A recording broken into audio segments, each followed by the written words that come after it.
তুমি আমাদেরকে এমন এক মন্ত্র কেন দিয়ে গেছো, সেই মন্ত্র বাংলাদেশে কেউ কোনোদিন বলতে পারবে না, এবং এই মন্ত্র চিরদিন আমাদের কানে বাজতে থাকবে।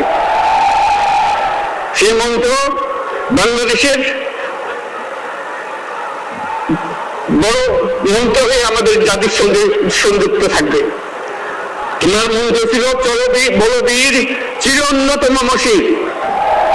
এই উন্নত মমশিরের যে মন্ত্র তুমি দিয়ে গেছো, সেটা সন্তানের, বাংলাদেশি সন্তানের জন্মলগ্ন থেকে যতদিন সে বেঁচে থাকবে নিজের কাছে বলবে চল বলো বীর চির উন্নত মমশির, আমাদের শির কখনো নত হবে না।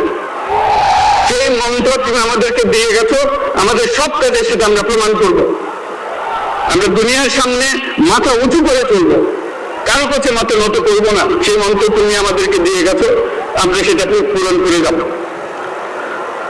প্রিয় হাদি, তুমি নির্বাচনে অংশগ্রহণ করতে চেয়েছিলে, এবং সেই নির্বাচনে অংশগ্রহণ করতে গিয়ে নির্বাচন কিভাবে করতে হয় তারও একটা প্রক্রিয়া জানিয়ে গেছে আমাদেরকে।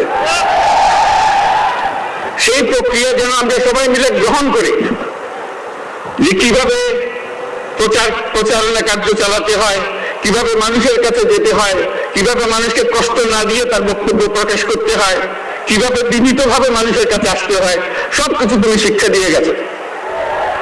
আমরা এই শিক্ষা গ্রহণ করলাম, আমরা এই শিক্ষা চালু করতে চাই। আমরা সবাই আমাদের জীবনে, আমাদের রাজনীতিকে এই পর্যায়ে নিয়ে আসতে চাই, যাতে হাদি আমাদের জীবনে স্পষ্টভাবে জাগ্রত থাকে।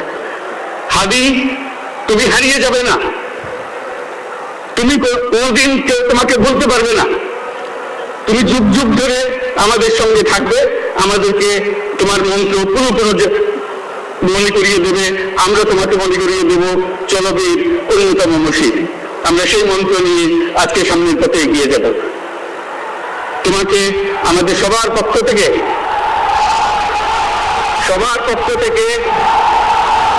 তোমার সঙ্গে ওয়াদা করলাম, আজকে তোমাকে আল্লাহর হাতে আমানত রেখে গেলাম। আমরা সব সময় তোমার কথা স্মরণ রেখে জাতির অগ্রগতির পথে চলতে থাকবো। ধন্যবাদ সবাইকে।